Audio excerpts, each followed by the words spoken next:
एक बार फिर से जो है वो पूर्वोत्तर रेलवे महाविद्यालय को नोटिस जारी हुआ है कि इस कैंपस को जो है खाली कर दिया जाए। हमारे साथ प्रिंसिपल सर हैं, डायरेक्ट इन्हीं से जानेंगे। क्या सर क्या लगता है कि ये जो महाविद्यालय है वो अनधिकृत रूप से जो है वो कब्जा किया गया है? मैं प्राचार्य डॉक्टर प्रकाश चंद्र गुप्ता, पूर्वोत्तर रेलवे महाविद्यालय। यह जो आप जो प्रश्न जो पूछ रहे हैं कि अनाधिकारी रूप से महाविद्यालय परिसर को महाविद्यालय परिषद प्रशासन के द्वारा कैप्चर किया गया है, यह सरासर गलत है। क्योंकि इस महाविद्यालय का उद्घाटन जो है प्रोफेसर मधु दंडवती रेल मंत्री भारत सरकार के कर कमलों द्वारा 21 अक्टूबर 1978 को संपन्न हुआ था। दूसरी बात कि जब से महाविद्यालय खुला और आज तक इस महाविद्यालय के डोनर जो है हमारे डीआरएम साहब हैं। तीसरी बात यह है कि अध्यक्ष रेलवे बोर्ड द्वारा सैद्धांतिक रूप से 10/20/9 को अधिग्रहण कर लिया गया। साथ ही विश्वविद्यालय तथा राज्य सरकार से नो ऑब्जेक्शन पत्र प्राप्त कर लिया गया। इसकी सूचना रेल बोर्ड को दे दी गई और श्री अध्यक्ष रेलवे बोर्ड द्वारा डॉक्टर बालेंद्र प्रसाद सिन्हा को भेजे गए स्पष्ट आदेश में यह उल्लेखित है कि पूर्वोत्तर रेलवे महाविद्यालय सोनपुर को रेलवे शैक्षणिक संस्थान के रूप में स्वीकार किया गया। इन उपरोक्त तथ्यों के आधार पर यह कहा जा सकता है कि यह परिसर जो है महाविद्यालय प्रशासन के द्वारा कैप्चर नहीं किया गया है, यह गलत है। इस गलत शब्द का प्रयोग भू संपदा पदाधिकारी के द्वारा नहीं करना चाहिए। यह एक सरस्वती का स्थल है जहां पर छात्र छात्राएं पढ़ने के लिए आते हैं। इसको सोचना पड़ेगा कि इतने छात्र हजारों की संख्या में है, यहाँ पर बेटियां भी पढ़ती हैं और बेटे भी पढ़ते हैं। मैं पूछना चाहता हूं उससे अधिकारी से, क्या सरस्वती के मंदिर में 3000 से अधिक छात्रों के भविष्य को वह कहां पर ले जाएगा, कहां पर बैठाएगा? यहाँ पर तो केवल क्लास चलता है, 10 बजे से लेकर के 4 बजे तक क्लास चलता है। इसके बाद यहाँ पर अन्य चीज का कोई अड्डा नहीं है। इसलिए इसका कहना एकदम 100% गलत है कि अनाधिकृत रूप से यह कैप्चर किया गया है। यह सरस्वती का स्थल है, इसको समझना चाहिए। कॉलेज के प्रशासन द्वारा परिसर को खाली कराने की कार्रवाई के विषय में जो निराधार इस पर आरोप लगा है वह सरासर गलत है। क्योंकि दिनांक 9/9/24 को पत्र के आलोक में सोनपुर के ग्रामीण जनता एवं जनता के प्रतिनिधि द्वारा प्राप्त पत्र दिनांक 30/9/24 के आलोक में परिसर के रेल द्वारा खाली कराने के संबंधित सूचना भू संपदा पदाधिकारी को दिया गया और साथ ही साथ उसको अवगत कराया गया कि जो 4/9/24 का जो आदेश जो है वह गलत है और जो 26/9/24 का जो आदेश जो है इसका टेक ओवर का है। और इसी पर भू संपदा पदाधिकारी ने इसको मान करके वह स्वयं इसको का निरस्त करते हुए खाली कराया।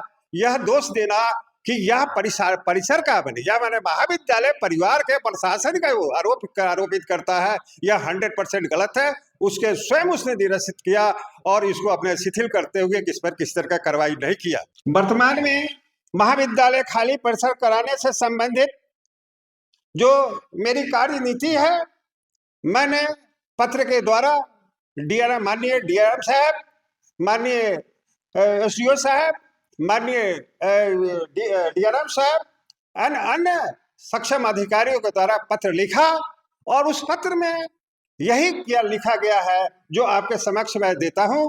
आप इसको मीडिया में फ्लैश करेंगे और यहाँ के लोग, यहाँ की जनता और साथ साथ पदाधिकारी भी जो है रेलवे के या अन्य जो है इसको पढ़ेंगे, सुनेंगे और इससे कन्विंस होंगे और तत्कालिक प्रभाव से इसको रोकने का कार्य करेंगे। तो यह क्या लिखा क्या गया है? उपरोक्त विषय है खाली नहीं करने के संबंध में, इसको रोकने के संबंध में एवं प्रासंगिक पत्र के संबंध में सादर सूचित करना है कि निष्कासन अपील बात 3/21 में पारित आदेश दिनांक 4/9/2024 के विरुद्ध प्रभारी प्रचार पूर्वोत्तर रेलवे महाविद्यालय द्वारा माननीय पटना उच्च न्यायालय के समक्ष धारा 100 CPC के अंतर्गत सेकंड अपील में 311/2024 दायर किया गया है, जो माननीय उच्च न्यायालय के समक्ष लंबित है।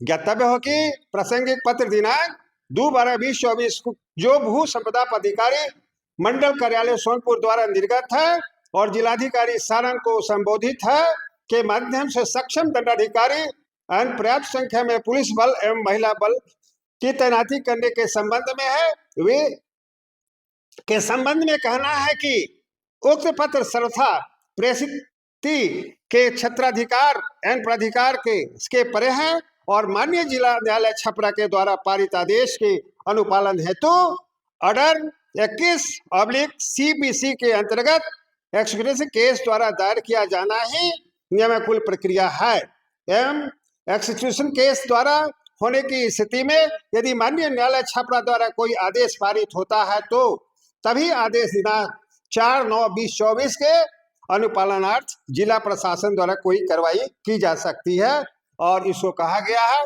इस पर आप विचार करें और तत्कालिक प्रभाव से स्थगित करें। जो सर्वप्रथम जो खाली कराने का जो तिथि निर्धारित किया गया था 30/9/24 वह स्वयं उसके द्वारा मतलब निरस्त किया गया यहाँ के जनप्रतिनिधियों के आवेदन के आधार पर और जनप्रतिनिधि के वक्त आवेदन में कहा था कि तुम 6/9/24 का पालन मत करो बल्कि 26/9/24 को पालन करो और उसने डर गया क्योंकि उसका जो निर्णय था 6/9/24 का वह था लोअर कोर्ट का और यह 26/9/24 का जो था वह था हाई कोर्ट का, इसलिए उसको मानना पड़ा कि लोअर कोर्ट नहीं बल्कि हाई कोर्ट।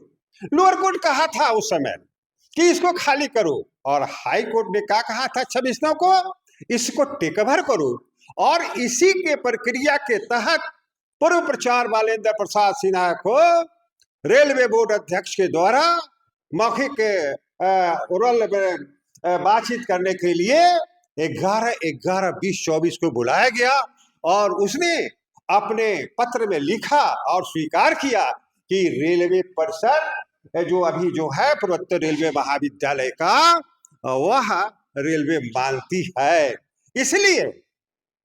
इसलिए यह कहना गलत है और इसमें अनुमंडल पदाधिकारी का कोई बात नहीं है। अनुमंडल पदाधिकारी के पत्र को देने से और मैंने जब इसके आलोक में जब खाली करना था 12/11/2024 को खाली करना था मैंने भू संपदा पदाधिकारी को मैंने एक पत्र अग्रसारित किया और उसमें लिखा स्पष्ट लिखा कि 11/11/24 जो है आपके चेयरमैन रेलवे बोर्ड बात करने के बुलाए हैं, टेक ओवर के लिए बुलाए हैं और आप कहते हैं कि आप क्या कीजिए खाली कर दीजिए 12/11/24 को।